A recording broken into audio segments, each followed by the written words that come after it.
Reflexão da liturgia da palavra dessa terça-feira, dia 10 de julho, 14ª semana do tempo comum. Quais são hoje as coisas e situações que nos desviam do caminho de Deus? Vale a pena começar nossa reflexão dessa terça-feira com essa pergunta. São muitas as coisas e situações que nos desviam de Deus, da religião, do compromisso com a igreja. O mundo tem oferecido tantas coisas aparentemente mais atraentes. Diante disso, perguntamos-nos: para que perder tempo com coisas religiosas? Muitos são os que pensam dessa maneira. No tempo do profeta Oséias, não era diferente. As propostas eram muitas, sobretudo propostas religiosas. E o povo seguia aquela que parecia responder mais às suas expectativas. Escolhiam quem seriam seus príncipes, sem o conhecimento de Deus. Faziam ídolos e os adoravam como se fossem deuses. Dizendo assim, esse procedimento parece algo primitivo, atitudes de pessoas sem formação religiosa, com formação religiosa precária. Mas não é bem assim.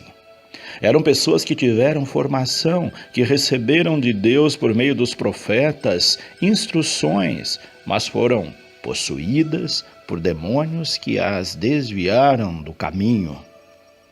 Hoje acontecem coisas muito semelhantes. São infindas as propostas que o mundo oferece.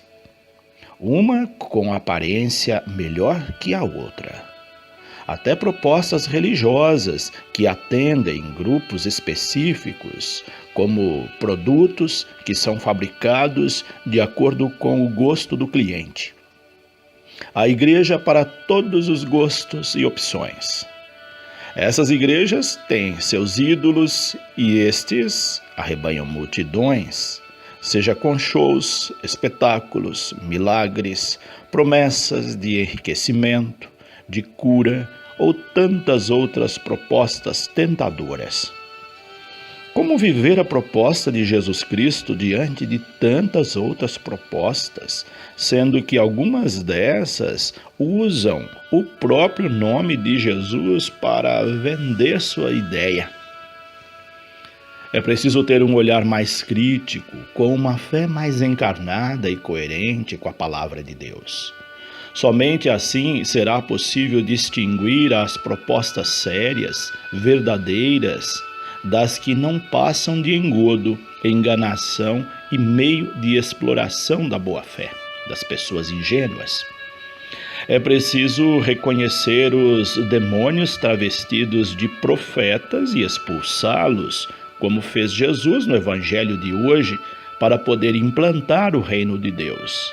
E isso só será possível libertando as pessoas da opressão e expulsando aqueles que as oprimem.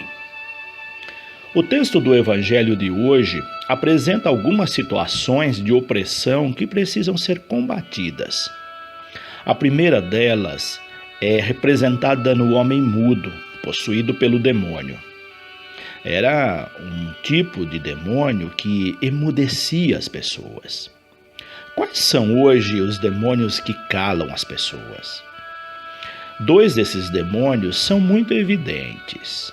O medo, causado pelos demônios que provocam ameaças, e estes se subdividem em muitas categorias, e o demônio da ignorância, que causa alienação provocada pela falta de educação.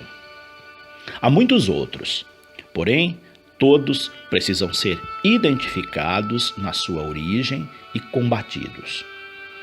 A atitude de Jesus diante desse homem mudo é imediata. Ele expulsa o demônio e o homem começa a falar. Aqueles que não querem que as pessoas falem se manifestam, reagem às opressões, sentem-se incomodados com ações libertadoras. Foi o que ocorreu com Jesus. Assim que o homem começou a falar, as pessoas ficaram admiradas e logo apareceram os que não gostaram nada do que aconteceu. Eles se sentiam ameaçados e resolveram desmerecer a ação libertadora de Jesus, dizendo: é pelo chefe dos demônios que ele expulsa os demônios. E diziam: a difamação é uma das armas daqueles que se beneficiam com a opressão e alienação dos outros. Se Jesus fosse desacreditado, eles não poderiam continuar suas ações. Mas ele não se intimida com as calúnias e ameaças. Segue adiante na sua luta em prol da vida, eliminando todo tipo de opressão, doenças, enfermidades. Havia muito a ser feito. O número de oprimidos era grandioso, uma multidão de pessoas cansadas de ser exploradas e maltratadas, que pareciam ovelhas sem pastor. Essa expressão mostra o grau de vulnerabilidade dessas pessoas. Elas eram dignas de compaixão. E foi esse o sentimento que se apoderou de Jesus diante daquela realidade de espoliados e oprimidos. A compaixão é um sentimento divino que nos move. Ele nos move porque comove. Quem é atingido pela compaixão não permanece parado. Faz algo em prol daquele que lhe despertou a compaixão. Jesus viu que não era possível resolver sozinho a situação. Havia muito a fazer. A solução estava no envolvimento de outros na missão. A soma de forças, a solidariedade, era o caminho para solucionar o problema daquela multidão de pessoas desamparadas. Jesus pede mais operários para a messe. É o clamor que continua a ecoar nos ouvidos dos que têm compaixão dos sofredores.